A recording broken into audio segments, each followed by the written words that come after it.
Good afternoon, and welcome to this third bi-weekly academic interactive session for the students. The topic for today's session is governance, risk management, compliances, and ethics.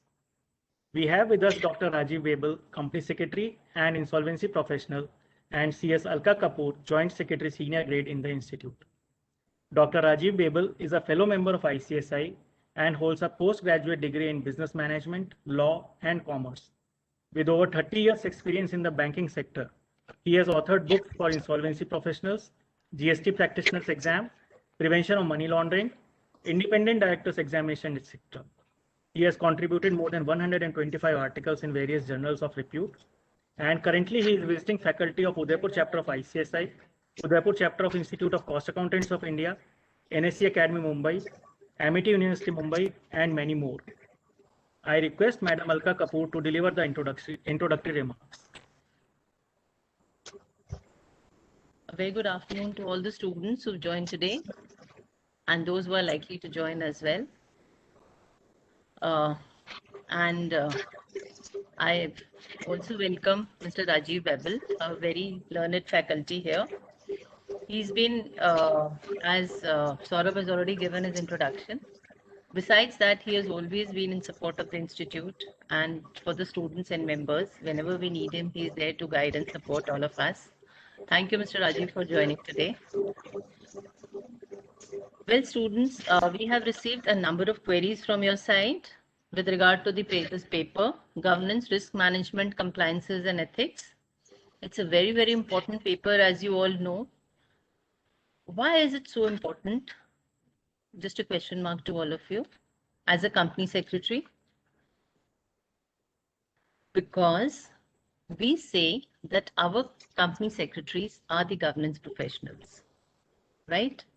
So you are tomorrow's governance professionals in the corporate world, and you have to take good corporate governance forward in these companies, not only nationally, but internationally as well. Therefore, this paper has an importance. But what we have seen is that most of the students take this paper lightly, thinking that it's a very easy paper. The result is students do not score the way they should in this paper, this being a core paper of our profession. So you have to understand how you need to prepare for the paper, and more than that, why governance is important, what is your role in it, and how do you analyze the governance in the country and internationally. Students, the governance is gaining importance and has gained a lot of importance not only in India but abroad. There are so many governance codes starting from the Cadbury Committee until today. These governance codes you should read one by one and understand the development of the corporate governance across the globe. Secondly, I received a very important question from one of the students saying that the importance of concentration of ethics in today's professional world. Yes, ethics and governance are very important in today's professional world. The importance, I will say, runs from you see the companies yourself. You have seen Tata's. Do you rely on Tata products? Yes. Godrej companies there. Do you rely on Godrej products? Yes. You close your eyes and just go on, or HUL is there. You rely on these companies' products per se. Why? Because you feel that these companies are well governed, they are ethical, their products will be as claimed. If they claim that this product is good, it is going to be good. And that is because of the confidence and trust that you have in these companies, which comes because of the good governance practices being followed by these companies, the ethics being followed by these companies. A few months back, I had gone to Tanishq store. You must have visited Tanishq store. There was a huge, queue there. The store was full and there were people lined outside. We all know the jewelry of Tanishq is very expensive. Their making charges are way high and it's so expensive. But still people are flocking there. There are other jewelers as well. Why? Because they have confidence that this product has value not only today but tomorrow also. I can go back and sell it to the company at the increased rates at what they are claiming today. Whereas some of the other jewelers may not do that. So it is basically people are willing to pay more for the products just to get the right product. And this is where the rule of governance and ethics comes into being. Then we also have the examples of companies like Satyam. We have Kingfisher Airlines. We have Punjab National Bank. We have seen Jet Airways.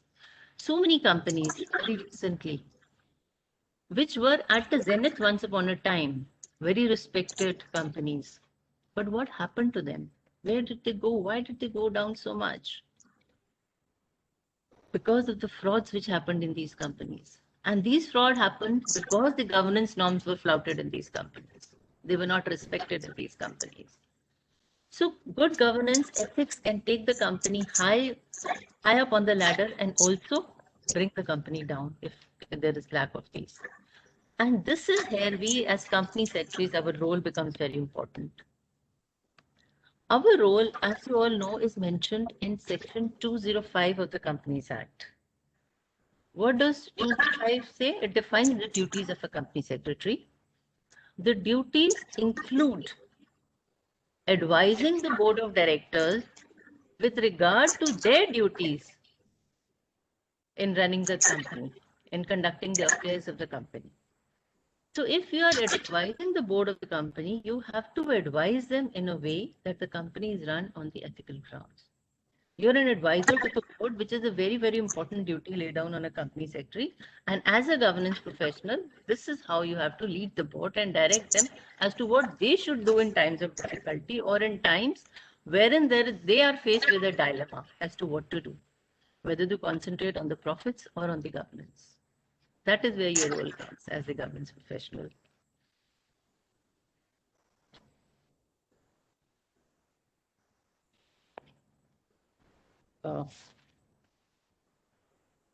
I will just read out the first page of this study material, Governance, Risk Management, Compliance and Ethics for you all. Because what happens is when you start preparing for the paper, you straight away go either to the index or to the lesson number 1, or just scan through the lessons. Read the first page, the preface that we give in each of the study material to understand what this paper is about. Corporate governance offers a comprehensive interdisciplinary approach to the management and control of companies.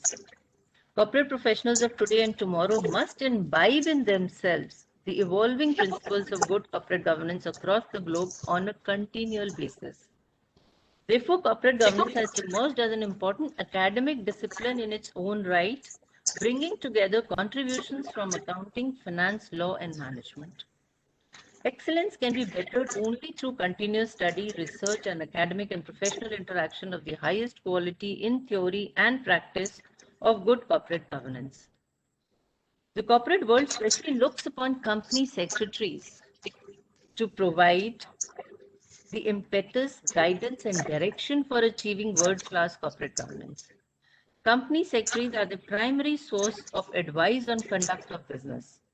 This can take into its fold everything from legal advice on conflicts of interest, through accounting advice to development of strategy, corporate compliance, and advice on sustainability aspects.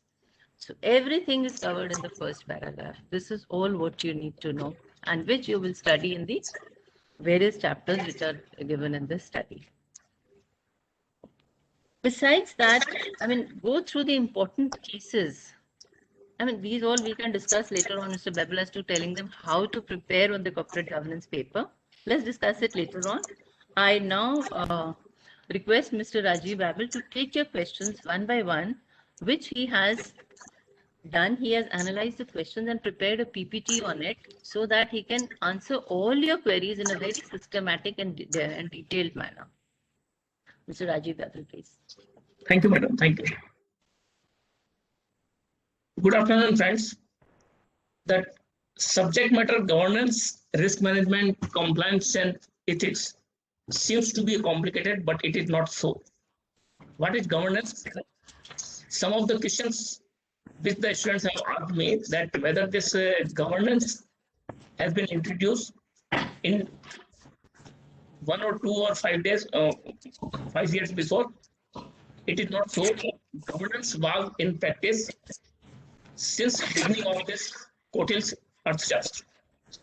First of all, we will have an idea about this subject matter, that what this subject matter tells, and our motto is to get through the examination first, and how the paper pattern is presented. The paper relating to this governance is divided into the 4 parts. Part 1 relates to the governance, which is having a 50% of weightage.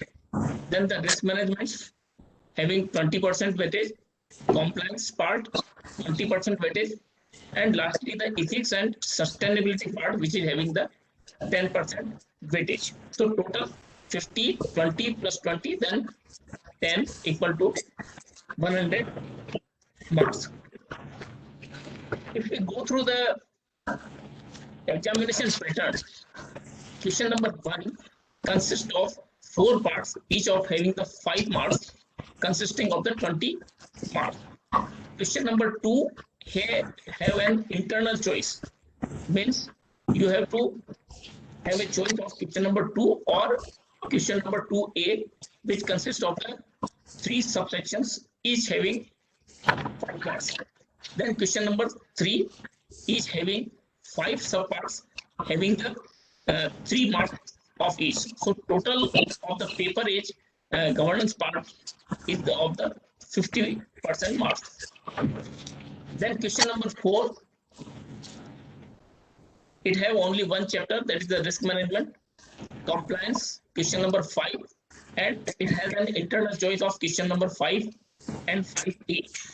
This question 5 is having further 4 subsections, and each subsection is having 5 marks, totaling 20 marks. And last one is the ethics part. It is having only one question, that is 6, having the 2 sub-questions, that is A and B, each having the 10 marks. So there's the pattern of the question. What my study is towards the reading of this paper or any other paper is, first I go through the syllabus, then I go through the previous year's examination paper, what is the pattern of the examination, how the examiner is drafting the paper, and how we have to attempt the paper. Then I usually go through the lesson 1, for example, the madam have suggested. Then I go to the summary page, which has been depicted on the lesson 1. Then thereafter the last page of the lesson 1, which depicts about the lessons round, so that I have an idea about what this lesson 1 or lesson 2 and so on, what they want to say in it. Then in first reading, I have to go just like a newspaper, whether I am understanding the principles or not, I have to go through that lesson 1 or 2 and like that. So after having a first reading, I will have a glance that what this lesson speaks about and what I have to do. Then in the second reading, I have to study more intensively. You may highlight in the study material, or you may prepare the notes on the study material itself, so that in examination time, whenever you go through or turn the pages of your study material, you will learn that you have read out this lesson and you will able to grasp whatever you have written in the study material as by way of the notes. So it is easy to have the notes in the study material also. Before attempting any examination, if you read out each and every lesson at least 4 or 5 times, it will be easy to grasp whatever has been mentioned in the study lesson. I have been forwarded some questions which the students have asked. I have divided these questions in 2 sections. Number 1 is the subject specific section questions, and the second one is the general questions pertaining to the examination, that how to learn and how to pass and how to get the 50% plus marks, like that. So let us start with the question raised by the student. First question was that why should chairman and CEO should be separate? I have written the answer that Companies Act 2013 does not legally recognize the chairman of a company. They are elected by the board to take the chair at a particular meeting board is not bound to continue with the same chairman for the successive meetings. It means the chair means not the chairman of the company, but the chairman of the meeting. So for each successive meetings, there may be the new chairman elected by the members. Thus, under the law, the chairman or the chairperson is not in a legal position, but a momentary position for the every meeting. Now, what is the role of the chairman? The role of the chairman is responsible for leadership of the board, to lead the board for ensuring the effectiveness on all aspects of its role and setting its agenda. Chairman is also responsible for ensuring that the directors receive accurate, timely, and clear information. Now, what is the role of the CEO? CEO has been defined under section 2, subsection 18 of the Act, that CEO means an officer of a company who has been designated as such by it. Simple definition has been provided. The boards appoint the CEO based on the criteria of the capability, competency to manage the company effectively. The role of the CEO, his main responsibilities include developing and implementing high-level strategies, making major corporate decisions, managing the overall operations and resources of a company, and acting as a main point of the communication between the board of directors and the corporate persons. He is involved with every aspect of the company's performance. So there is a difference between the CEO and the chairman. Now, the question was asked, why there is a separation of the role? The separation of the role is essential because it is perceived that the separation of the roles of chairman and CEO increases the effectiveness of a company's board. It is the board's and the chairman's job to monitor and evaluate a company's performance. Who is the CEO? CEO is the person who represents the management team. If the two roles are performed by the same person, then there is less accountability. A clear demarcation of the roles and responsibilities of the chairman of the board and that of the managing director / CEO promotes balance of power. What are the benefits of separation of the role? That number one, directors' communication, guidance, shareholders' interest, governance, long-term outlook, and succession planning. These are the roles when we are separating these two designations assigned to the separate persons. What are the provisions under the Companies Act? Section 203, subsection 1.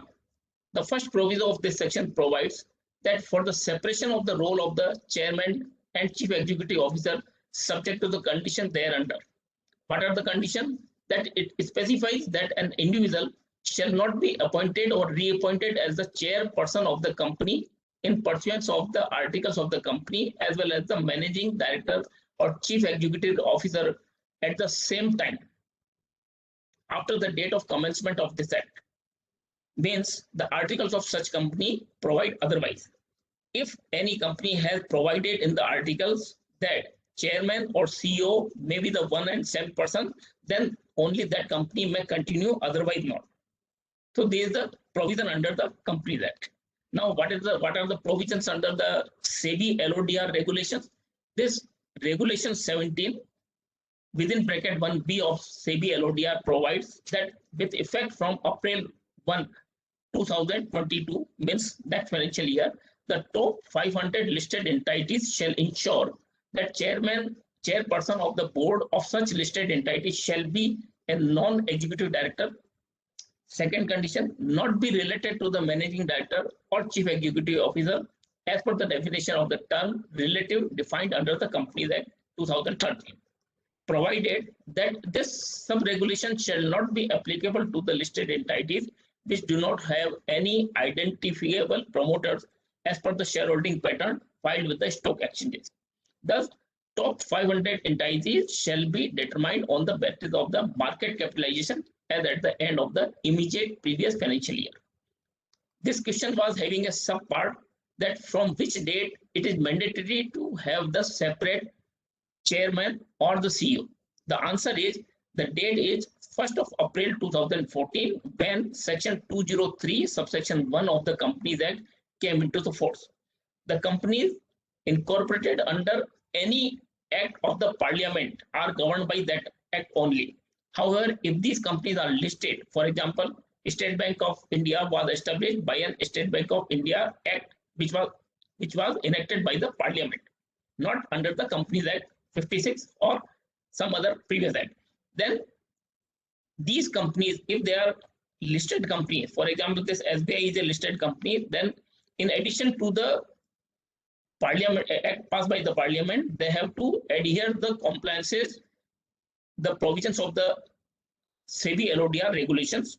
And this SEBI LODR regulations 2015 came into effect from the 90th day of the publication of the LODR regulation, and this LODR was published on 2nd of the September 2015.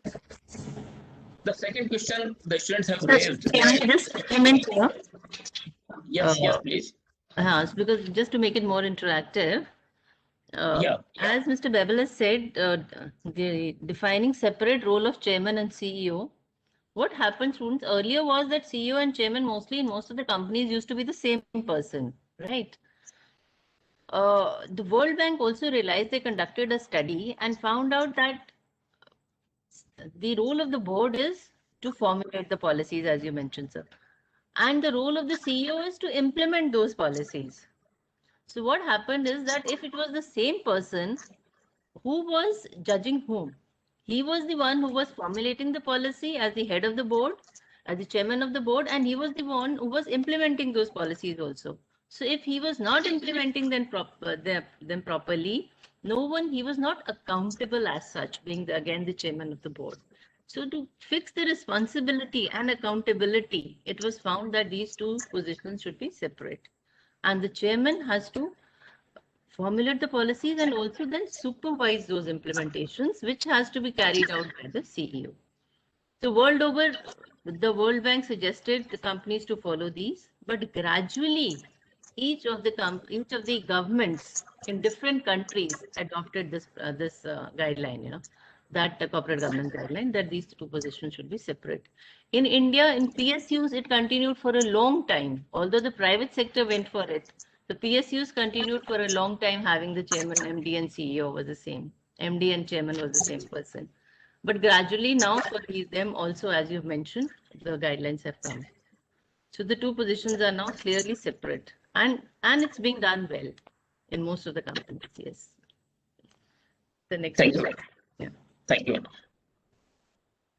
The next question was raised by the student that in the recent decades, we are discussing on the corporate governance aspects, and we are having a regulatory framework on corporate governance. Does it mean that corporate governance was not practiced at all earlier? What is the objective of introducing corporate governance framework? Friends, as I have recently mentioned that the concept of corporate governance is not new in India. The existence of the corporate governance had been found in the Kautilya's Arthashastra. What the Kautilya's Arthashastra says that it maintains that for the good governance, all the administrators, including the king, were considered servant of the people. Kautilya elaborated fourfold duties of a king, means the ruler. The fourfold duties were Raksha, means the protection. In the present context, the word protection may mean as a risk management. Then Vriddhi means growth. In present day context, it can be equated as stakeholders' value enhancement. Third one is the Palna, means compliance. In the present day context, it can be equated to compliance to the law in letter and spirit. And Yog Shema means well-being. In the present day context, it can be equated to the corporate social responsibility and sustainability too. So the Arthashastra talks about the self-discipline for a king and the 6 enemies which a king should overcome, like lust, anger, greed, conceit, arrogance, and the foolhardiness. In the present day context, this addresses the ethical aspect of the business and the personal ethics of the corporate leaders. We got the definition of the corporate governance provided by this ICSI, which is as under corporate governance is the application of best management practices. Then compliances of the law, not even the compliances of the law, but in true letter and spirit, and adherence to the ethical standards for effective management, for distribution of the wealth, and discharge of the social responsibility for sustainable development of all the stakeholders. So the definition provided by the ICSE covers all the aspects of the corporate governance, means the best management, compliance of the law, ethical standards, distribution of the wealth to all the stakeholders, and maintenance of the CSR and sustainability development for all the stakeholders.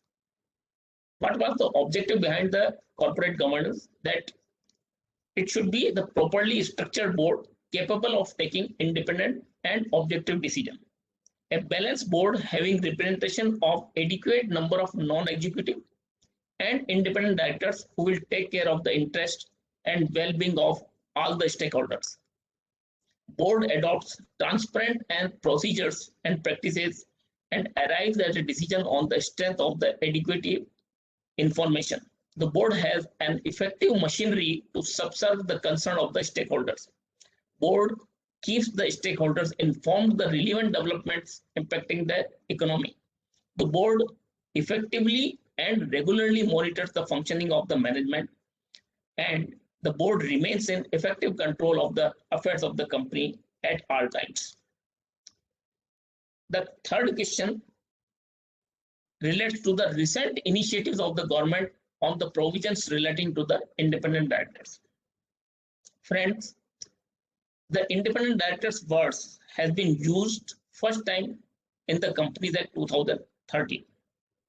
In the Companies Act 1956, the word independent director was not expressly provided, but clause 49 of the listing agreement was applicable on all the listed companies, as mandated the appointment of the independent directors. Section 149 subsection 6 of Companies Act deal with the introduction of the independent directors along with the Schedule 4, which is a complete code for the IDS, independent director. Further, the regulation 16(1)(b) of the SEBI LODR also defines the meaning of the ID. Then how the independent directors are absorbed or inducted in the company.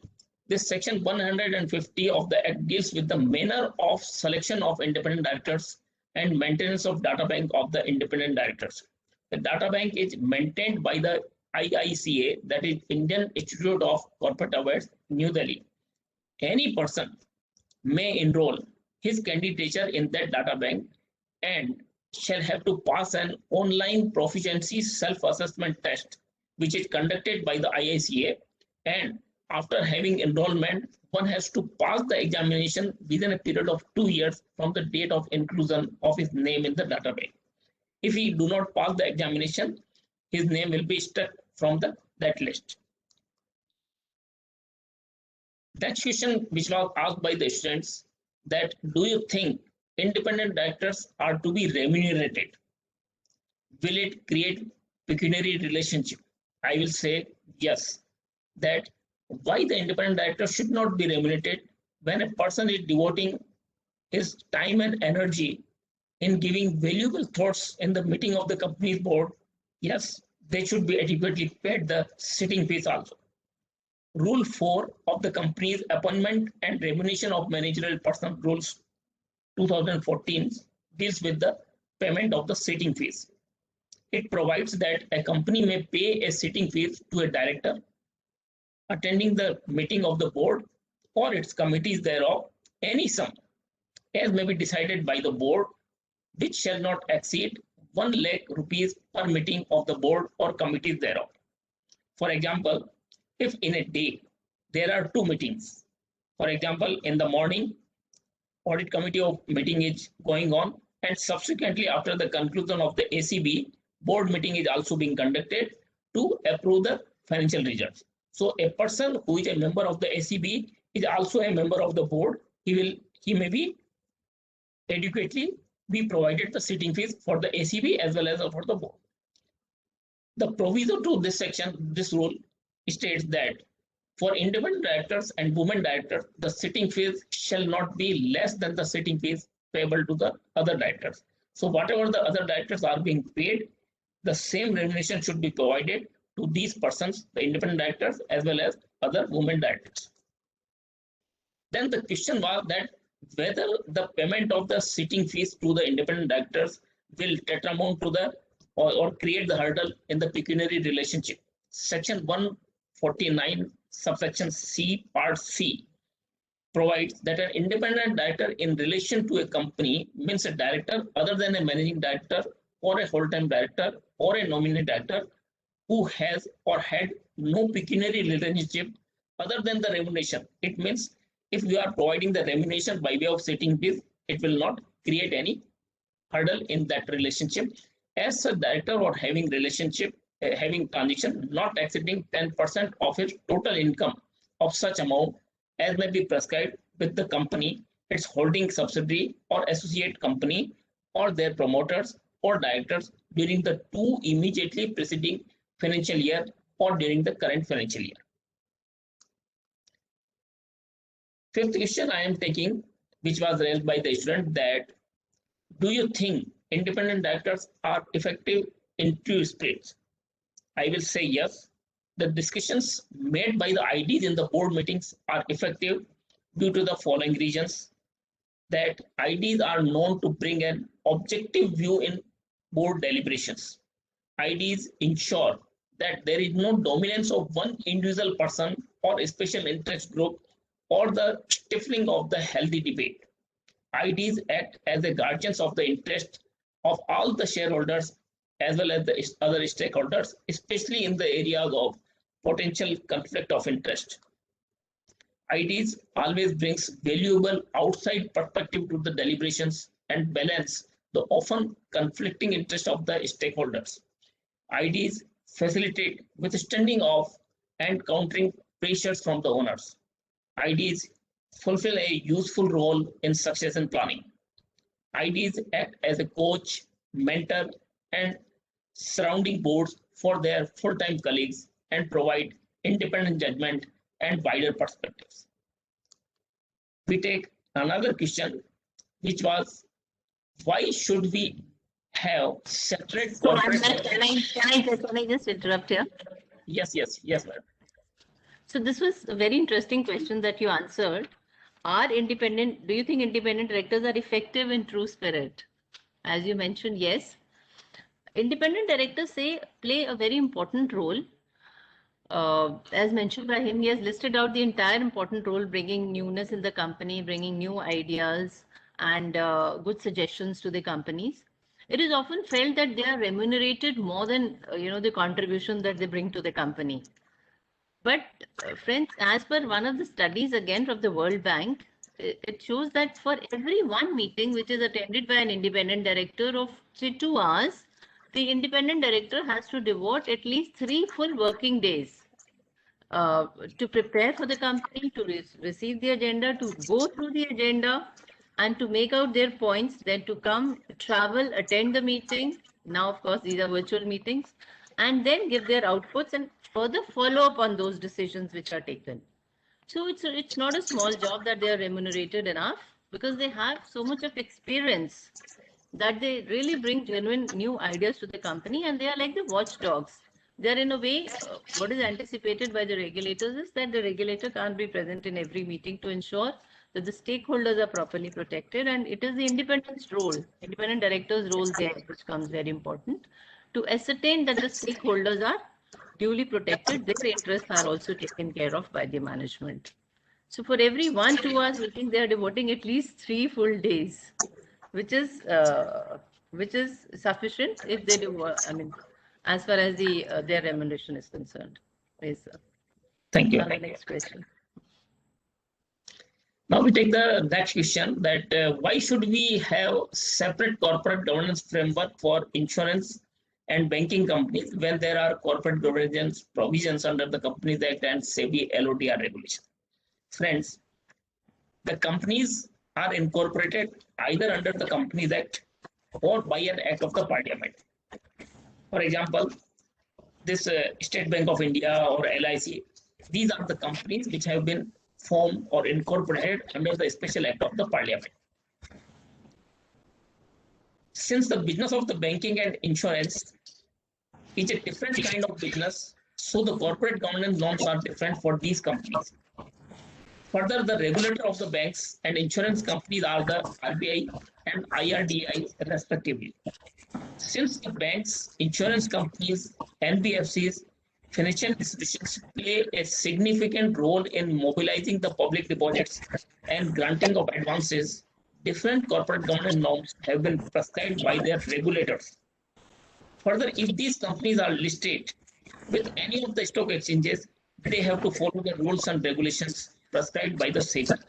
Even if any of the companies having listing arrangement outside India, like ICICI Bank, it has to follow the norms prescribed by the foreign regulator. The next question, the societal, environmental, ethical aspects are not quantifiable. How do you assess corporate governance performance of non-financial aspect? Friends, it is true to say that everything cannot be measured in monetary terms, yet it plays a significant role in image building and branding of the company. The annual reports contain the financial reporting as well as the non-financial reporting too. The basic premise is that when the corporations get bigger in size, apart from the economic responsibility of earning profit, there are many other responsibilities attached to them which are more of non-financial oblique social in nature. We quote section 134 subsection 5 of the Act dealing with the director's responsibility statements that the directors need to ensure that they have devised proper system to ensure compliance with the provisions of all applicable laws and such systems are adequate and operating effectively. Next question. So one question here is, Yeah, which I have received is it mandatory for private company to keep independent director? no, private companies are need not to have independent directors legally, but if they are absorbing the professional persons as an independent director in their board, it will give a value addition to the board also. For example, I am having a pharmaceutical company which is producing the product related to the medicines and others, and I induct a person who is having a medical profession or medical degree, then it will be an added advantage for me because apart from the promoter's stake, the professional person who is having the medical degree will contribute more in my company. So it will be advantageous if you are inducting any independent director. But legally, a private company is not required to induct any independent director. Independent directors' provisions are contained in the Companies Act as well in the SEBI LODR regulations. If it is a public company, I will mention in the coming questions that who can be, which companies are required to have the independent directors. We are coming on that questions. So I think there is no legal foundation for the private companies to absorb that. May I take another question, madam? Yeah. Yes, please. Yes. So the question was, do you think that all companies paying good dividends has effective corporate governance practices? I will say that not necessary. Dividends are paid out of the profits. The profits may be generated through the legitimate sources and otherwise. Creation of wealth through unethical methods can play for a short term only, but in coming time, it may destroy the brand image of the company and as a result, the shrinkage of the marketability of the company's product, which ultimately leads to downward trending profile of the company. Corporate governance norms are not only for rewarding the shareholders, means not paying the huge dividend to the shareholders only, but it includes the compliances of the various laws, adherence to the ethical standards for effective management and distribution of wealth and discharge of social responsibility for the sustainable development of the shareholder. So it is not necessary that any company which is paying a good dividend, that it is following the corporate governance law. It may presume, but solely it may be the one of the criteria, but we cannot depend, because the definition of the corporate governance include all such other parameters like the compliances of the law, adherence to the ethical standards, effective management, distribution of wealth, and take care of all the interest of the stakeholders. The next question is how board of directors should function. How board of directors should function. I would say that we have a parliamentary structure in our country. Similarly, the companies have its own governance that is called the board of directors. Board of directors, whatever the board of directors decides in their meeting, because the board of directors are being appointed by the shareholders or promoters. So board of directors are termed as a government of a particular company. So what their function should be. The board's role is to provide entrepreneurial leadership of the company within the framework of prudent and effective controls, which enables risk to be assessed and managed. An effective board develops and promotes its collective vision of the company's purpose, its culture, its values, and the behavior it wishes to promote in conducting the business. The role of the board in particular includes providing direction for the management, demonstrate ethical leadership, displaying and promoting throughout the company behavior consistent with the culture and values it has defined for the organization, create a performance culture that drives value creations without exposing the company to excessive risk of the value destruction, make well-informed and high-quality decisions based on the clear line of sight into the business, create a right framework for helping directors meet their statutory duties under the Companies Act and any other statutory or regulatory regimes, being accountable particularly to those that provide the company's capital, and think carefully about the governance arrangements and embraces evaluation of their effectiveness. Next question I take, that what should be the responsibilities of the corporates to shareholders, societies, and other stakeholders. The responsibilities of corporates may be towards the shareholders, society, and stakeholders. Towards the shareholders, what expects the shareholders? That is capital appreciation of their investments in shares, consistency in dividend payment, and growth. What the shareholders can expect. What the society expects? Society expects for the providing of the employment generation, taking care of this social responsibility that is called corporate social responsibility, and sustainable growth, and measures to prevent the nature. And what other stakeholders other than the shareholders and society means the promoters, employees, suppliers, customers, and government. All such stakeholders have their own interests. Government wants that, government is interested in raising the tax implications on the company. Employees are interested in getting the salary and growth prospects.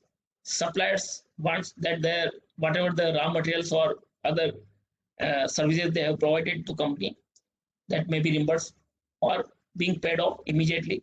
Customers want that the quality of the product they are procuring from the company should be of the good quality. So these are the responsibilities of the corporate towards not even the shareholders and the society, but to the entire stakeholders. Now, how the independent directors should function. Independent directors, a particular code has been provided in the company that is the Schedule 4. Schedule 4 contains para 2nd and para 3rd, which contains the entire functions of the independent directors. Part 2nd of the code deals with the role and functions of the IDs. The IDs shall help in bringing an independent judgment to bear on the board's deliberations, especially on issues of strategy, performance, risk management, resources, key appointments, and standards of conduct. Bring an objective view in the evaluation of the performance of the board and management, scrutinize the performance of the management in meeting agreed goals and objectives, and monitor the reporting of the performance, satisfy themselves on the integrity of financial information, and that financial controls and the system of risk management are robust and defensible. Further, safeguard the interest of all the stakeholders, particularly the minority shareholders, balancing the conflicting interest of the stakeholders, determine the appropriate levels of remuneration of executive directors, KMPs, senior managers, and have a prime role in appointing and, where necessary, recommend removal of the executive directors, KMPs, and the senior management. Moderate and arbitrate in the interest of the company as a whole in situations of the conflict between the management and the shareholders' interest. Part third of the code deals with the duties of the IDs. It includes to undertake appropriate induction and regularly update and refresh their skills, knowledge, and familiarity with the company, seek appropriate clarification and amplification of information, and wherever necessary, take and follow appropriate professional advice and opinion of outside experts at the expense of the company. Strive to attend all meetings of the board and the committees of which he is a member, participate constructively and actively in the committees of the board in which they are chairperson or the member, and strive to attend the general meeting of the company. Where they have concern about the running of the company or a proposed action, ensure that these are addressed by the board, and to the extent they are not resolved, insist that their concerns are recorded in the minutes of the board of meeting. Keep themselves well informed about the company and the external environment in which it operates, not only to unfairly obstruct the functioning of the otherwise proper board or committee of the board. Pay sufficient attention and ensure that adequate deliberations are held before approving related party transactions, and assure themselves that the same are in the interest of the company. Ascertain that, ensure that the company has an adequate and functional vigilance mechanism, and to ensure that the interest of a person who uses such mechanism are not prejudicially affected on the account of such use. So the role of independent directors have been mentioned in Schedule 4, specifically Part 2nd and Part 3rd. So Naval, I have two interesting questions coming right now.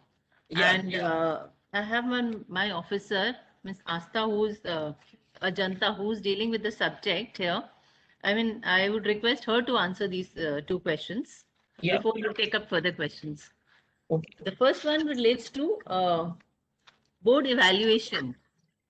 Just read out what is the question and response. Yes. Thank you so much, sir. Welcome. So one of the queries we have received from the student that what is the board evaluation and what are the benefits of the board evaluation. As we know that in our Companies Act 2013, Section 134, Rule 8 of Companies Accounts Rules 2014 mandates that a statement of board evaluation should be attached with the board's report, evaluating the criteria, independence, skills of the directors. Then another, we can see the stress of board evaluation in the Code of Conduct of Independent Directors, Schedule 4. Now the thing is, why is it needed? Why the board evaluation is required? So listed companies are required to evaluate the board because if we give a board a full hand, through a free hand, they will do anything. As we know, it's the general psychology of the board. They will do anything and they have no control over them. So this mechanism has been introduced so that the performance, they should be also accountable. Independent actors in their separate meetings also accounted the analysis, the board and the individual directors. So this is done to improve the performance of board towards fulfilling the goals and objective and vision of the company. Then to assess the balance of skills, knowledge and experience of the board, they are balanced. It's the composition of the board is balanced or not, or just based on the reference and favoritism the board has been constructed. then the identifying the areas of concern and the risk involved in the company. So the areas in that evaluation process, the areas which are need to be focused and to mitigate the risk that could be that could happen, and it will be harmful for the company. And the last but not the least, most important, the building the teamwork among the board, because as we know, like a general, we are talking about the general practical things, like there are ego issues, ego clashes, and very lack of team building because one director is superior over the other, like these things. So the team building effort is also one of the strategy of the board evaluation. So this is my view. I request you to kindly throw some light on the benefits. Perfectly, you have elaborated the this evaluation aspect. Why the evaluation is necessary? Because everyone, because the directors are termed as an officer as per the Companies Act. The section I am not remembering, but they have been termed as an officer. So if we are working as an officer or employee in any of the organization, there is a performance evaluation at the year end.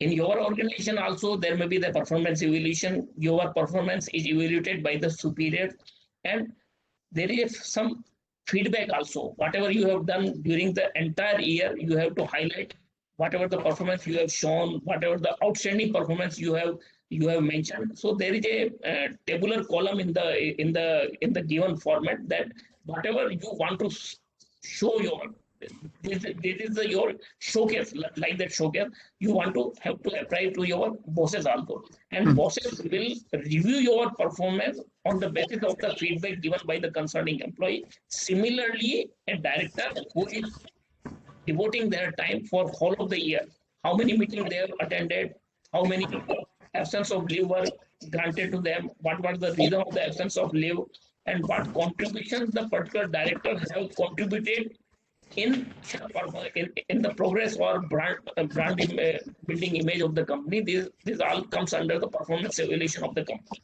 Performance evaluation can be done by the boss, like independent directors are evaluating the performance of the other directors and the non-executive directors versus the executive director. And there is a one meeting of the independent directors every year. Once in a meeting, there should be an independent directors meeting.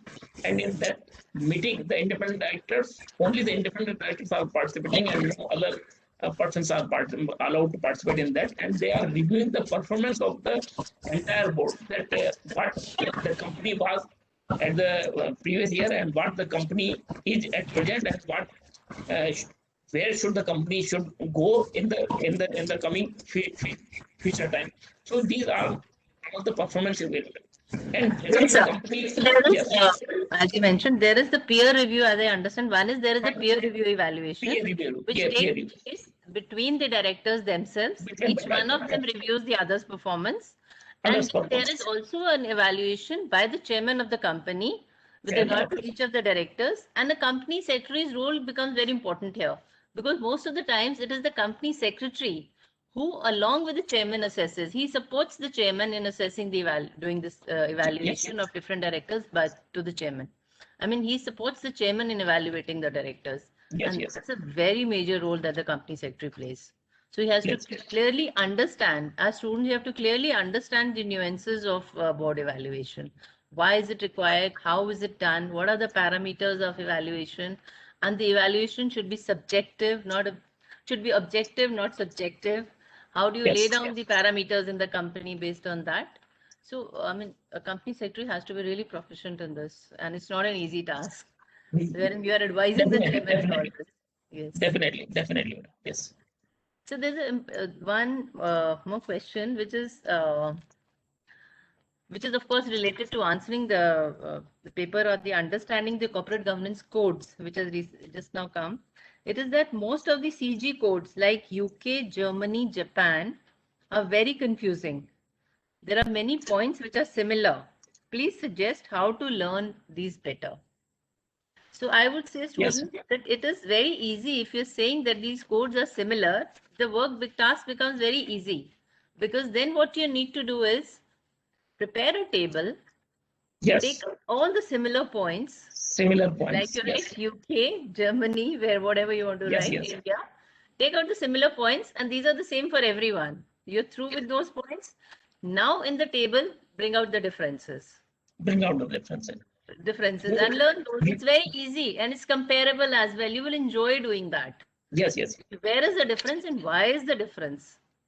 We can prepare an Excel sheet in the laptop also, and taking the soft copy of the study material, and whatever the main points are highlighted for that particular committee, we have to write down in the Excel. Then for the second committee, then the third committee and fourth committee, and what are the similarities, leave them, and what are the not similar feature that has to be highlighted. This committee is having the special features. This second committee is having the unique features which are not having the common feature. So we can prepare a Excel sheet itself, and by taking the copy paste from the study material, soft copy of the study material. So it will be an easy task. A very interesting study for the students. I mean, they can understand why this difference is there. They can discuss amongst themselves why this difference. What are the unique features in those countries that these differences have come? Yes. I would advise students, please, whenever you study law, try and form groups between yourselves and try and analyze and discuss what are the changes which are coming. That will help you understand the core concepts, which will be with you forever, for all times to come when you become professionals. Yes. Yes. So, any other important question that you have? Yeah, which is just one question. Yeah. Sir, one question we have just received from one of the students. Yeah. How means it's like we have made revamping. We have done the revamping of the study materials. Yeah. So the question is how to deal with the additions made in modules. So, as so many concepts, new concepts are added, many things are added. I would like to answer this one. Yeah. We have done the revamping, but we haven't changed, like we haven't done like this, we haven't changed the concept, or we have made it to make it more simple and student friendly. We have added more case studies, case snippets. We have given the regulatory framework on every in every chapter. We have given the regulatory framework so that the students can get the gist of the chapter from that framework. What is in that chapter, and it is very helpful. Students should not count the pages of the book. Oh my God, first of all, it's 150 pages. Now the 250 pages are added. And many videos have also come also. Oh my God, 50, 190 pages added. So students should not think like this. They should think like the concepts are given in graphical presentation. Because our psychology is what we are reading in a textual form. If we are presenting it in graphical form, it gets stuck to our head. I think you will also agree with me, sir. Yes. Definitely, I agree. And my way of reading and studying is just to highlight in the study material itself. Whenever I used to prepare myself, I used to highlight some of the important lines and words, so that before appearing in the examination, I used to refer only those material or those sentences which I have highlighted. Because it is very difficult to read out the entire study material one night before. If you are going through the highlighters and this short notes, whatever you have made in your study materials, that will be sufficient for attempting the question, because you are having the basic background. You have to memorize. You have to just memorize the key points. What's the lesson number 1? What are the key points? If you are having a sketch of that, you can elaborate that in the examination hall. So I will come out or cover this examination related questions after this subject specific questions are over. Then I will cover that questions also, that how we should attempt the examination also. I think it's time for this. So yes, students, as Mr. Babel has said, we will answer all the questions related to how to prepare for the exam. There are still questions coming, how to write the examination paper. It's very important, but let us just finish few more questions which are technical in nature, and then we'll come to those, because your preparation and you're actually showing that you're prepared by writing correct answers in the answer sheets is equally important. So we are going to discuss that as well. So I think few questions you can just take 3-4 more questions, and then we'll discuss that. Yeah. Okay. Yes, ma'am. Please, over to you. Yes, ma'am. Then this question relates to what types of risk are faced by the corporates. It is a simple question which the study material also is having, that risk may be divided into the controllable and uncontrollable, and how to memorize it. Controllable means we have to suffix the word UN, that is the unsystematic risk. Uncontrollable means the systematic risk. So to memorize the controllable and uncontrollable risk, I have given an idea to the student that controllable risk means the systematic, and what is uncontrollable means the systematic risk. Businesses are facing many risks that may be divided into the financial risk as well as the non-financial risk. Financial risk means which have the effect on the monetary terms like market risk, credit risk, liquidity risk, operational risk, legal risk. And the non-monetary risk covers the reputation risk, fraud risk, transaction risk, disaster risk, like that. So businesses are facing such type of risk. If we elaborate the this financial and non-financial risk, there is a separate chapter in the study material. I think I am not covering the entire sentence to sentence, but we can have a study chapter on that. Now, the good question has been asked that what is the concept of the shadow director? Is it anywhere expressly mentioned in the Companies Act? Shadow director is a person who is not formally appointed as a director, but in accordance with whose directions or instructions the directors of a company are accustomed to act. This is a concept adopted from the English law. However, a person is not a shadow director merely because the directors act on the advice given by him in a professional capacity. Although shadow director is not expressly mentioned in the Act, but the Act has references to it at some places. A shadow director is termed as an officer within the meaning of section 2, subsection 59 of the Act, which says that officer includes any director, manager, or key managerial person, or any person in accordance with whose directions or instructions the board of directors or any or more of the directors is or are accustomed to act. The very good question has been asked by the student, that the shadow director. I have tried to elaborate on this question. Next question was that are independent directors eligible for sweet equity share? This is also a good question. So I have tried to explain what is the meaning of the sweet equity share that has been mentioned in section 2, subsection 88. Then section 54, read with rule 8 of the company's share capital and debenture, deals with the matter of issue of sweet equity shares.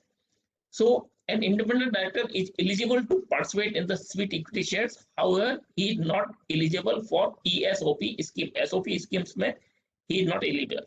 The holder of the sweet equity share shall be on the same foot where the existing equity shareholders are, and therefore all the right and restrictions shall apply to them as well. Very good question as been asked, this sweet equity shares, and the previous one was shadow directors. Now we take the another. Whether listed companies are mandatorily required to appoint a small shareholder director. So section 151 of the Companies Act, that every listed company may, I have highlighted and underlined also, may have one director elected by the small shareholder. And what are the conditions? That for this purpose, small shareholders means a shareholder holding shares of nominal value of not more than 20,000 rupees or such sum as may be prescribed. Then Rule 7 of the Companies Appointment and Qualification of Directors Rules 2014 lays down that the terms and conditions for appointment of small directors, a listed company may, upon notice of not less than 1,000 or 1/10 of the total number of small shareholders, whichever is less, have a small shareholder director elected by the small shareholders. A listed company may suo motu on its own opt to have a director representing a small shareholder. Thus the small shareholders director's appointment is optional and made available to the listed companies only, which I have mentioned in the upper line of this PPT, section 151, the word may with the underline. Then next question is, can a same person act as both chairman and CEO? This was another question which relates to the question number 1, which have previously we have discussed already. So I am skipping this question. It has already been. Then next question is, what are the mandatory committees of the board covered under the Companies Act 2013 and this SEBI LODR regulation? The mandatory committees under the Companies Act are Audit Committee, Nomination and Remuneration Committee, Stakeholders Committee, and CSR Committee, and that too, all the companies are not required to have the audit committee, but some companies which have been mentioned in section 177, which are that all listed public companies, all public companies with a paid capital of 10 crores or more, all public companies having turnover of 100 crores or more, and all public companies having outstanding loans, borrowings, debentures, or deposits exceeding 50 crores. The same rule applies to section 178 and 170 for 178 for nomination, remuneration, and stakeholders relationship committee. Now the criteria of CSR committee is net worth 500 crores or more, or turnover 1000 crores or more, or net profit of 5 crores or more. If any of the company is falling in these parameters, these are the mandatory committees. Further, section 178. Yes. Yes, please. Sorry? You are saying something? No. I didn't. Okay. Yeah. So section 178 do not apply to the companies incorporated under section 8. Now, mandatory committees under the SEBI LODR regulations are the same: audit committees, nomination and remuneration committee, stakeholders committee, and the risk management committee. And you will observe that under the Companies Act, the risk management committee is not come under the mandatory committee, but under the SEBI regulation, the risk management committee comes under the mandatory committees. The other committees, sorry. The next question is, what is the rationale behind constitution of the various committees of the board? Board members consist normally 10 to 15%, and every time, whenever the company wants to take any proposal or wants the approval of the board of directors, it is very difficult to have all the members at one place. So they want to delegate some of the powers to a committee by some 2 or 3%. For example, the audit committee, which is a specialized committee having specialized persons, and the role have been specifically assigned to the audit committee, like the remuneration committee, like the stakeholders committee, like the CSR committee. So different committees for the different purposes have been assigned. So only few people of that committees are assembled on a given time to discuss the agenda. So for that purpose, it is necessary to constitute the various committees. The legal provisions which have been mentioned in the committees are just to improve the board effectiveness and efficiency, and the minor details need not to be evaluated or be analyzed to arrive at a logical conclusion. This requires the body having expertise in the subject matter.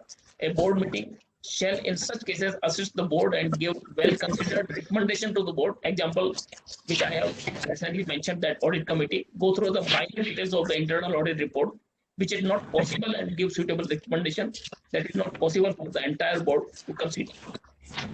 And to insulate the board from potential undue influence of controlling shareholders and managers, committees prepare groundwork for decision making and submit their recommendation to the board for decision making, enables better management of the board's time, and allows in-depth scrutiny of the proposal. It establishing committees is one way of managing the work of the board and strengthening the board's governance role.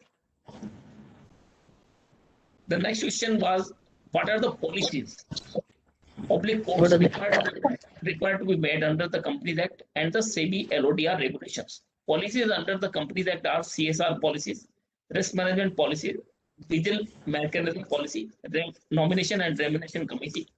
And under this SEBI LODR regulation, there are certain policies which are listed. This policy for preservation of documents, archival policy, policy for determining the material subsidiary, policy on materiality of the related party transactions, policy for determination of materiality of the event, whistleblower policy, policy relating to remuneration of the directors, KMPs, and other employees, policy on diversity of the board, and dividend distribution policy. Now list out the policies covered under other law. Yes, sir. I have Yes, a question related to these policies. yes, madam. Okay, see, SEBI LODR mandates the listed companies to follow these policies. But besides Okay. listed companies, there are public companies also, private companies also. So is it mandatory to have these policies for the public companies which are not listed, unlisted public companies? Is Companies Act 2017 mandated to have these policies for the unlisted companies? No, actually, if any private limited, since the private limited companies are not the public and they are not required to be listed on the any of the boards, they are not required to maintain the list which has been provided under the SEBI LODR. So private companies are being exempted, whatever the provisions have been mentioned in the SEBI LODR. But in the Companies Act 2013, if they comes under that purview, that then they may have or design such type of policies. So it depends on the business to business or perception to perception of the particular company. For example, the business of the company is expanding and the company wants to have a policy that how to absorb the new employees, how to what should be the policy of the employees promotion, what should be the policy of the expulsion of the employees, like that. So they may internally frame a policy. Policy is nothing but it is a written document, it is a written constitution, like that, on a particular subject. For example, promotion of the employees, for example, related party transactions policies, and if there is anything going beyond that, what should be done, whether they should have an omnibus approval policy from the SEB, and what should be our raw material procurement policy, what should be the payment policy to the creditors, what should be the rewarding to the shareholders as a dividend making of dividend policy to the shareholder, and what should be the how the amount of the CSR should be expended, on what parameters should be the, because in this CSR schedule there are so many parameters. So companies should decide that on which items the company has to expend. So they may make a policy. It is not mandatory at all for the private company, but according to the business requirement, they may formulate a policy. Policy is nothing but a written document approved by the board of directors. So it will be a guided policy document for the managerial staff also, that whatever the parameter. For example, I take an example that we work for the 30 years in the banking industry. So whenever any loan which any of the manager has given and it turned out to be NPA, non-performing asset, then what is the policy? We have made a policy of the compromise. If we are asking 100 rupees from the borrower, and if that borrower is not able to pay, but he is able to pay only 70 or 60 rupees out of the 100, then whether that proposal of the borrower comes under our compromise policy or not. If it comes under the parameters of the compromise policy, then who is having the power? Scale fund manager or chief level manager or AGM or GM level manager? The delegation of authority has been prescribed in the compromise policy, that who is having the delegated power to waive the remission, waive the charges or waive the uncharged interest from the borrower, and take whatever the inflow is coming. Say 60 rupees that borrower is giving out of the 100 rupees outstanding, then we will take 60 rupees, we will credit his account, and rest 40 rupees will be waived off. It will be treated as a bad off, and we will issue a letter of compromise that the account has been closed with the compromise settlement. So this has been policy, and it depends on the business to business. Different companies may be engaged in the different businesses, and according to that, they have a plan for the policy. I think I have elaborated that. Of course, sir. Thank you, sir. Yes, Okay. thank you so much. Now we can answer them a few queries which are with regard to how to prepare and how to write the questions. Okay. Shall we do that? Okay. So there are two important questions, students. One is how to prepare this paper, governance, ethics, compliances, and sustainability, and also how to write in the question paper. Okay. So I will try to reply to these, and I would request you, Mr. Babel, to kindly supplement on those. Okay. First is how to prepare for the paper. I would suggest you from my own experience, whenever you read a material, including the study material, keep a register with you for that subject. And whether you are reading it physically through the study material or you're reading it on your laptop, make your own notes. Always, whenever you come to any important thing, write it down. First, understand the concept, and then in brief, make your own note of it. Because after reading the study material twice, when you come very close to the examination, you will not have the time to go through the material. Then these notes will be very handy, and they are your notes. You have made them after understanding. Once you read the notes, you have gone through the study material. It will be as easy as that. So make your own notes. Second, what I will suggest is understand the case law. It's very important. Maybe for every case, we have not discussed it in detail in the study material, but I would request you to go in detail through these cases and some of the very important cases which are coming every day in newspapers as well.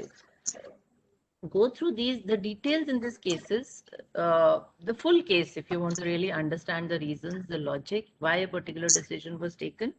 Go through the case, analyze it, discuss with your friends, and on that case, then make case laws.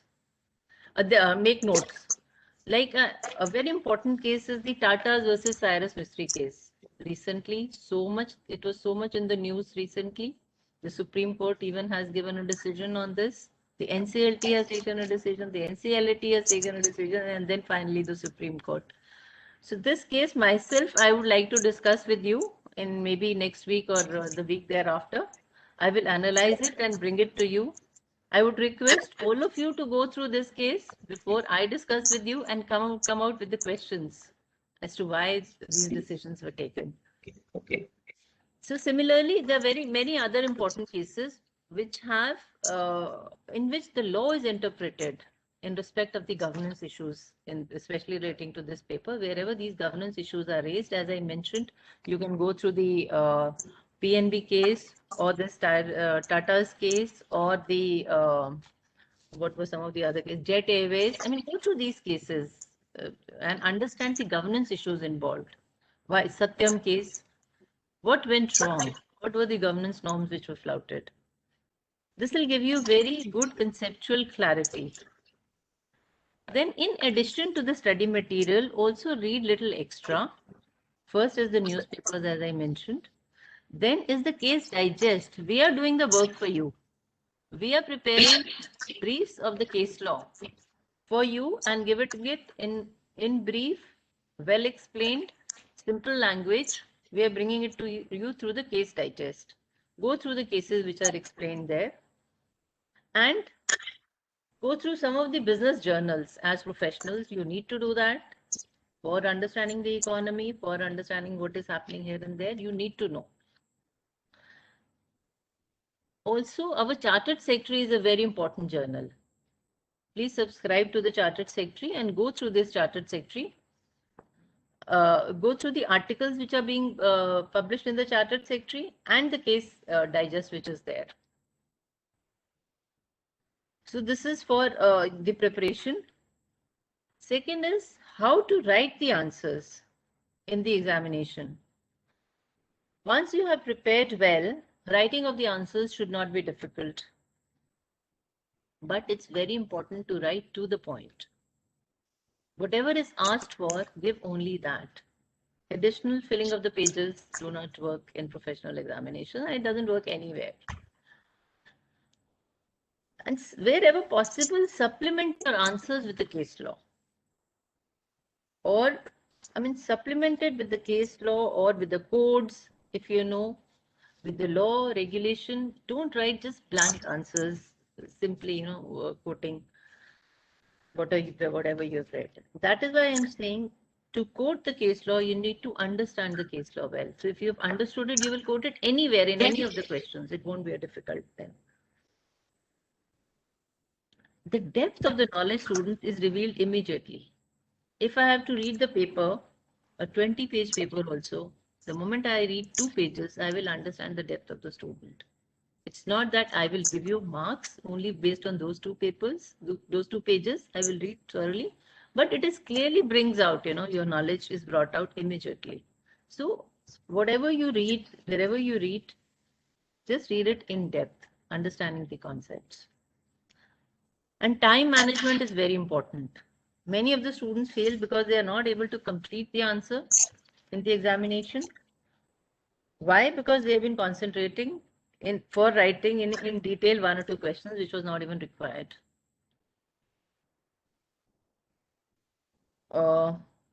we bring out examiners' observations and comments every 6 months after the examination in the student company secretary.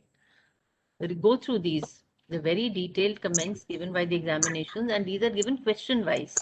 For each of the questions, how the students generally have fared, what went wrong, where did they lack, where did they excel, everything is given. So in this examiner's observations and comments, you will find the answers to where, how you need to prepare and how you need to write.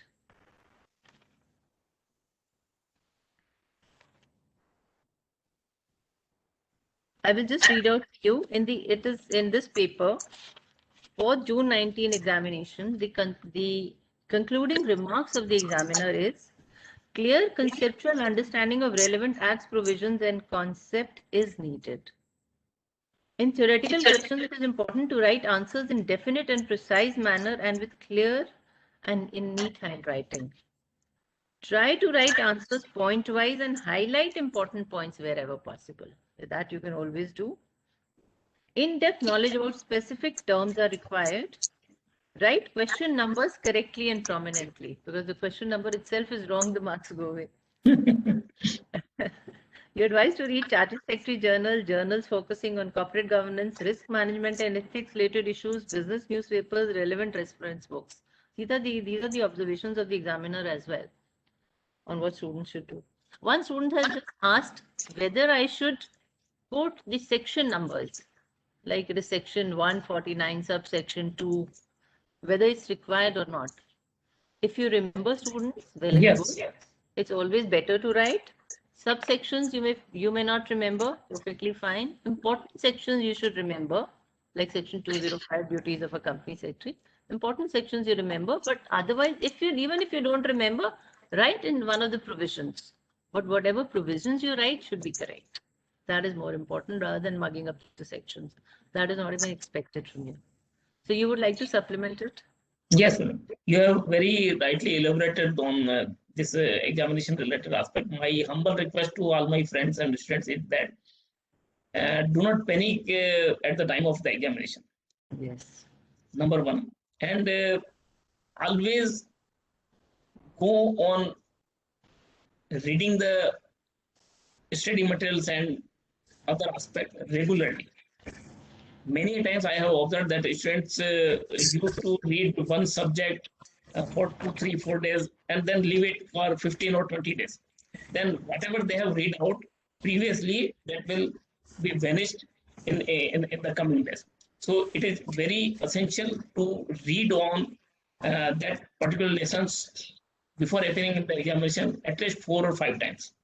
And the one thing which I have observed that many a times I also visited some colleges as a visiting professor also. So students used to go on study for the whole night, and in the next morning when they are appearing in the examination, they are having the slippery eyes. They are not eating the food properly. Have a proper diet. Whatever the nature of food habits you are taking, have a proper diet. Do not consume much more coffee than this tea. You may have a normal diet. And when you are attempting the questions in the examination, always read at least 15 minutes before the examination. And when the papers are distributed, I am taking very simple terminology. It may be silly to say, but I have observed that as an observer or as an otherwise also, many students are rushing to the examination halls and they are hurried and they are not getting themselves normal in writing the answer paper. So whenever you are getting the question paper in the examination hall, just read out calmly. And whatever the easy question you have in the mind, attempt first. Mark the question number 1, and whenever any question or subpart of it, put a demarcation line that question number 1A has been ended and question number 1B is starting, because the examiner is not supposed to search where the question number 1A or 1B is ending or starting like that.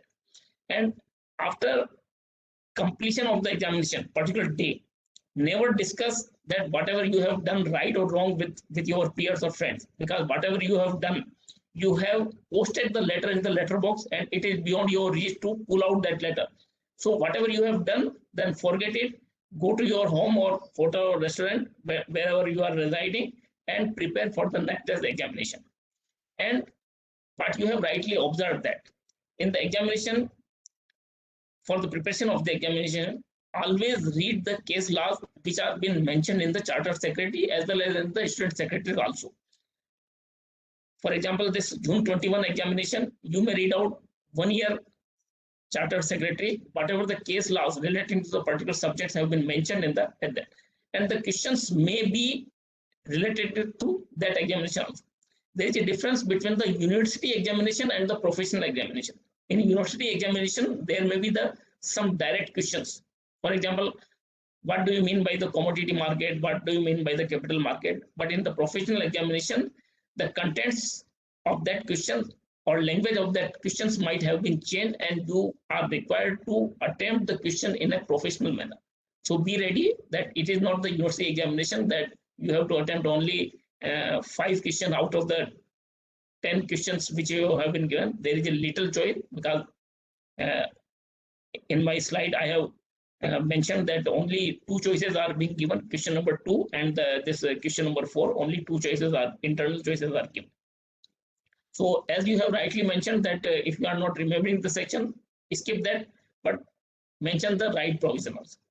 So these are the broad outlines which a student may, if they adhere to that, they may score a good marks. There is a repetition of the study material, repetition of the study, continuously reading of that material. It will memorize. Otherwise, it will be very difficult to memorize if you read out the study lesson today and then touch this study material after 15 or 20 days later on. All will be vanished from your mind, and it happens to me also. So this was Yes. So there's one more question. Please explain the practical importance of both responsibility report. Like how it is impacting corporate world in real life. If we read out the board's responsibility reports of the 2 companies, we will face that how the board is responsible in accepting the challenges, and how one company's board is performing well or other companies performing well. We may have a comparison with that. So if we have a responsibility statement, step by step we go through that, we may have the analysis of that. So what are the challenges, what are the forthcoming challenges, or how the company is able to take out its vision or mission statements, what was the vision of the company, and how the company wants to be in the coming 10 or 15 days, and how the technology is changing. That all is addressed in the responsibility statement. And if anything has been happened in the particular segment of the business in the company, what challenges the company has faced, that all has been mentioned in the responsibility statement. So it will be a very, very fruitful study for a person or any of the investors also, if they go through that responsibility statement, that have a fair idea about the company also. Yes, definitely. It gives a fair idea about the company's ethics, policies, how it is taking care of its stakeholders, its CSR policies. Everything comes out through this responsibility report. And therefore, I mean, many, as Mr. Babel mentioned, many of the investors, and especially the international investors, they're very particular on a company's responsibility report. They go through it very meticulously before investing. So if a company wants good money, it has to be careful on its ethics, and then how to report on those, which is through the responsibility report. Any other question? Yeah, please. Sir, one more question is there. It has come from the student. That is, what is an omnibus approval?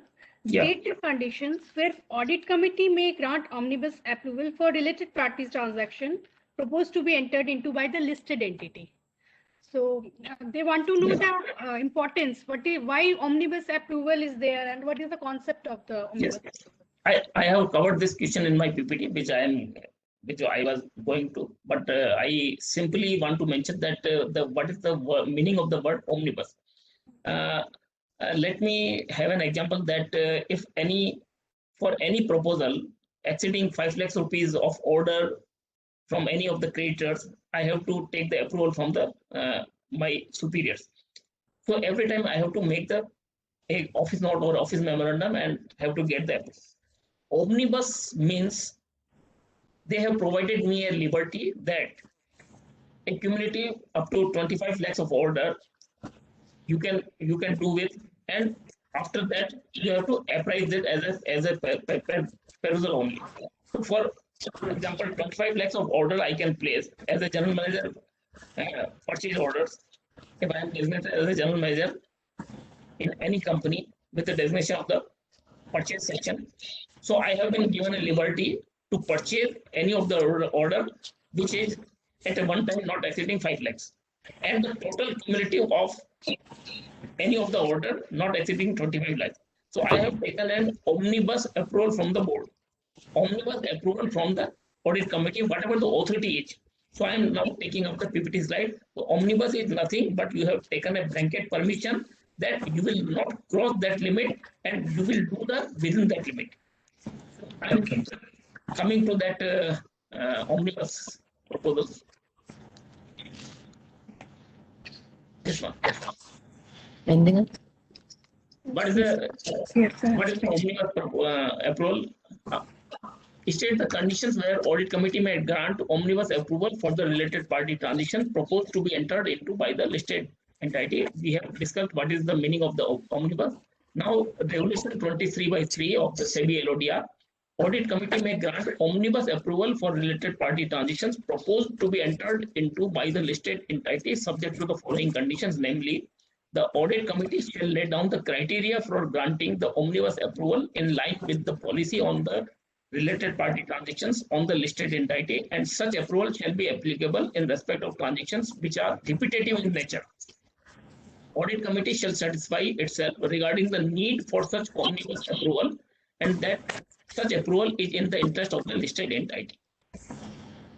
The omnibus approval shall specify the names of the related party, nature of transaction, period of transaction, and maximum amount of the transaction that shall be entered into, the indicative base price, current contracted price, and the formula for variation in the price, if any, and such other conditions as the audit committee may deem fit.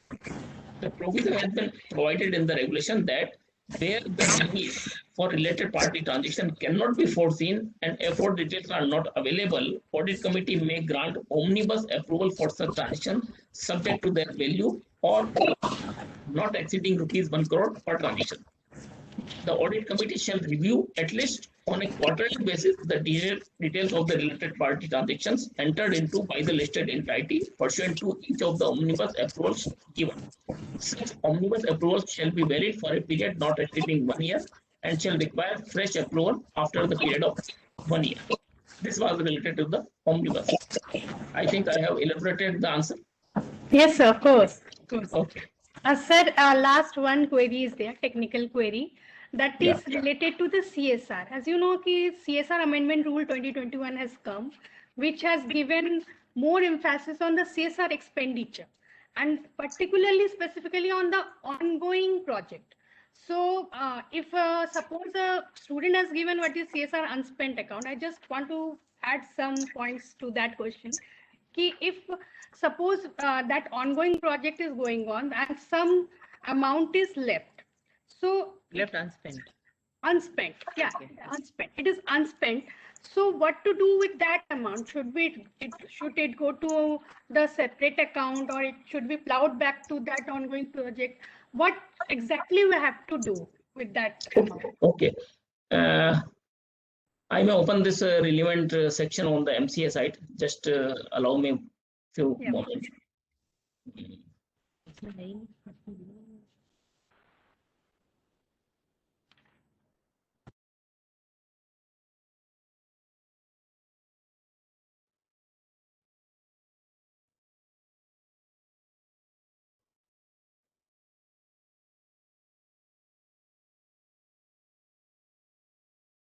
That proviso has been mentioned in section 135, subsection 5, subsection that provided further that if the company fails to spend any such amount, the board shall in its report under clause O of subsection 3 of section 134 specify the reasons for not spending the amount, and unless the unspent amount relates to any ongoing projects referred to in subsection 6, transfer such unspent amount to the fund specified in Schedule 7 within a period of 6 months of the expiry of the financial year. Then further provision has been provided that if the company spends an amount in excess of the requirements provided under this section, such amount may set off such excess amount against the requirement to spend under this subsection for number of succeeding financial year in such manner as may be prescribed. Many of the provisions have been amended by this under this subsection under this section 135. So I think I have elaborated the answer.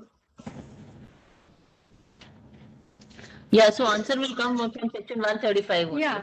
Yeah. Yes. Sir, may I substantiate the answer? Mhm. Actually, the thing is, if ongoing project, the amount is remaining unspent in that ongoing project, within 30 days of the end of the financial year, ongoing project Yes. is, the lifetime is for 3 years. Yes. Excluding the year of where the project has commenced. So after within 30 days of end of financial year, that ongoing project has to be transferred to a scheduled means unspent CSR account, which is a separate account. It has to be opened by the companies. They have to send that amount in that unspent account, and it has to be used within 3 years of putting that amount in that account. So it has come through the amendment rules 2021.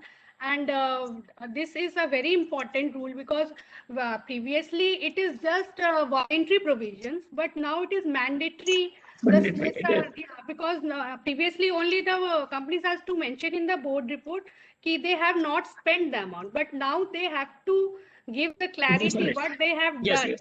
And once They they have have not spent and used within 3 years, they have to spend, send it to the fund schedule mentioned in the schedule 7. So this is Definitely. Definitely. So in a way, it is being made mandatory. mandatory. Yeah, Yes, regime yes. has changed from voluntary to mandatory. Voluntary payment. Yes, sir. Definitely. Okay. Any more question? That's it, sir. I think the time is also over. Okay, Really, okay. thank you very much Okay. Okay. for spending your time and taking out all. I think I have covered all the, yes, I have covered all the 23 questions raised by the students, Yes, including the examination related general queries also, subject. absolutely. I think students must have been benefited by this, by your knowledge and knowledge sharing, more importantly. Thank you so much, sir. I am thankful to you, both of you, for providing me an opportunity for interacting with the young persons. So it also gives me an advantage to update myself also, because many of the provisions we are not used to have in the practical side. And when we are receiving the questions and when we have to answer that, then naturally we have to read out the relevant provisions also, and we have to clarify also. And Correct. in fact, some of the questions which the students are asked, like the this shadow director and whether the company is having the provision of the shadow directors. So I have to search out that material, and I have updated myself also. And whether that was one question also, that whether the independent directors can be allowed to have this sweet equity shares or not. That was a very important questions, and I have myself updated by going through the writing the answers also. So it was very knowledge sharing, and the speaker is also learning by having the interaction with the you learned people and the students also, and whenever the queries are being raised. So it is a win-win situation for me. Thank you very much. And It's always a two-way process. It's always a two-way process. And I thank all the students for raising queries and for attending this program. okay. Continue to attend, all the students continue to attend such programs which we are organizing bi-weekly, twice a week on different subjects. We are organizing these interactive sessions. We are trying to reply to all your technical and subject related queries. For general queries like ODOP and so many others, examination, there is a separate program called Samadhan, Yes. which is also yes. organized very frequently. You can ask your queries there or write to the concerned department. Here we will take all your technical and subject related queries so that you don't have any issues left for your examination and you're prepared well. So all the best to all of you. Yes, sir. Thank you. And if the institute desires, I may send this PPT by way of email also to the Saurabh sir or Kinchan sir or yourself also, if the institute desires. So, because Please send it. It'll be a great Yes, help. yes, We'll upload yes. it for the benefit of students. thank you, sir. So, thank you. Thank So you nice so of you. much. And all the best to all the students. Thank you. Thank you.